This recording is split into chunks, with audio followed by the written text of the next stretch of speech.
The cafe was packed that Tuesday morning. Sarah Mitchell stood at the entrance holding her coffee and croissant looking for somewhere to sit. Every table was taken. She had just turned 52 last month, and these quiet morning moments before work meant everything to her. After years of raising 2 kids alone and working double shifts at the hospital, she finally had time for herself. That's when she noticed him. A man in his late 40s, maybe early 50s, standing near the condiment station. He wore an old jacket and looked tired. His dark hair was slightly messy, and there was something in his eyes that reminded her of her own struggles. He kept glancing around, hoping for a seat. Sarah walked to her small corner table. She had claimed it fair and square. But something made her pause. Maybe it was the way he held his coffee cup with both hands like he needed the warmth. Maybe it was a defeated slope of his shoulders. "Excuse me," she called out. He turned. "Would you like to share this table?" His face showed surprise. "Are you sure?" "It's too crowded to be picky about company," she smiled. He sat down across from her. "Thank you." He said quietly, "I'm David." "Sarah." They sat in comfortable silence for a moment. Then David spoke. "You didn't have to do that." "I know." Sarah stirred her coffee. "But I remember what it's like to feel invisible." Something flickered across his face. For the next 20 minutes they talked. Not about anything deep at first. The weather, the cafe's new pastries, how the city had changed. But then David said something that caught her attention. "My daughter starts middle school next week." His voice carried worry. "I'm terrified I'm doing everything wrong." Sarah leaned forward. "Single parent." He nodded. "Me too," she said. "Well, I was for 16 years. Does it get easier?" Sarah thought carefully. "No."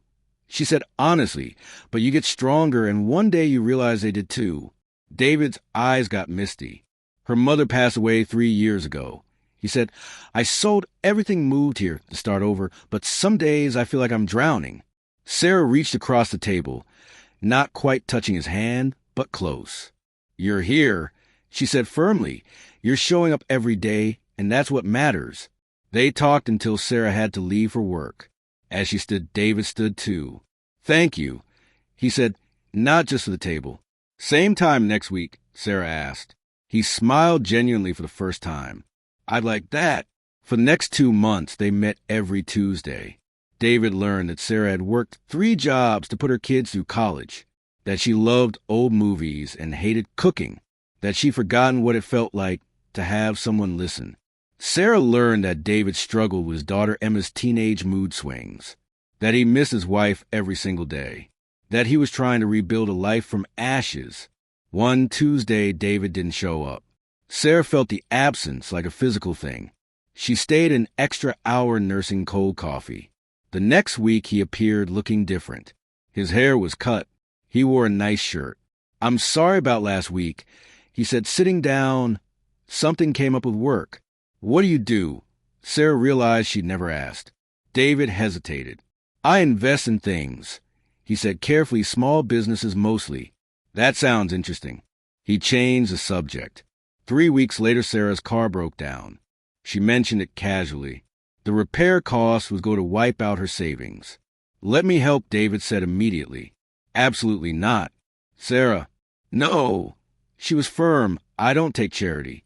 He looked hurt, but nodded. 2 days later, Sarah got a call from the mechanic. Someone had paid her bill. An anonymous donation, he said. Sarah knew. The next Tuesday, she confronted David. That was too much. It was nothing. It was $700. "Sarah," he looked at her steadily. "Do you know how much your kindness has been worth to me?" She sat down heavily. "Who are you really?" David took a breath. David Morrison. The name meant nothing to her.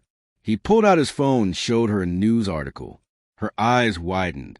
David Morrison, CEO of Morrison Technologies. Net worth somewhere in the millions.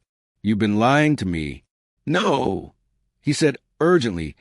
"Everything I told you is true. My wife, my daughter, my struggles being a father, those are all real. But the old jacket, I was tired of people seeing my wallet instead of me." He said, "That day in the cafe, I had just come from Emma's school where I'd had a terrible meeting with her counselor, and I needed to be invisible for a while." Sarah processed this. "And you kept coming back." Because you saw me anyway. His voice cracked. Not the money, not the company, just a scared father trying his best. Sarah was quiet for a long moment. Your daughter, what's her name again? Emma, how is she doing? David's shoulders relaxed slightly. Better, actually, he smiled. I've been following your advice and being honest with her about my own fears. Turns out she needed to know I don't have all the answers. None of us do, Sarah said. They sat in silence. Finally, Sarah spoke. I'm still angry about the car. I know, but I understand why you did it. David looked hopeful. So we're okay, Sarah considered. On one condition. Anything. No more secrets. Deal. They kept meeting every Tuesday. But now sometimes Emma came along. Sarah watched David with his daughter and saw the love there. One evening, Sarah got a call. David's voice was shaking. Emma said something today. What? She said she was glad I had a friend like you. He paused. Sarah, I think she meant more than friend. Sarah's heart did something complicated. David, I know it's crazy. He rushed on. We're not kids anymore and we've both been through so much, but I look forward to Tuesdays more than anything else in my week. Me too, Sarah whispered. Really? Really? 6 months later at the same Café, David and Sarah sat at their table. Emma was at the counter ordering drinks. I never thought I'd feel this way again, Sarah said. What way? Happy.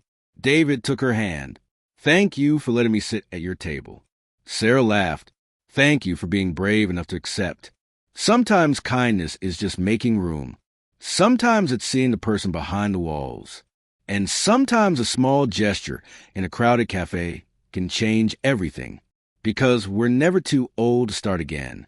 If this story touched your heart, please share, and subscribe for more stories about second chances and unexpected connections.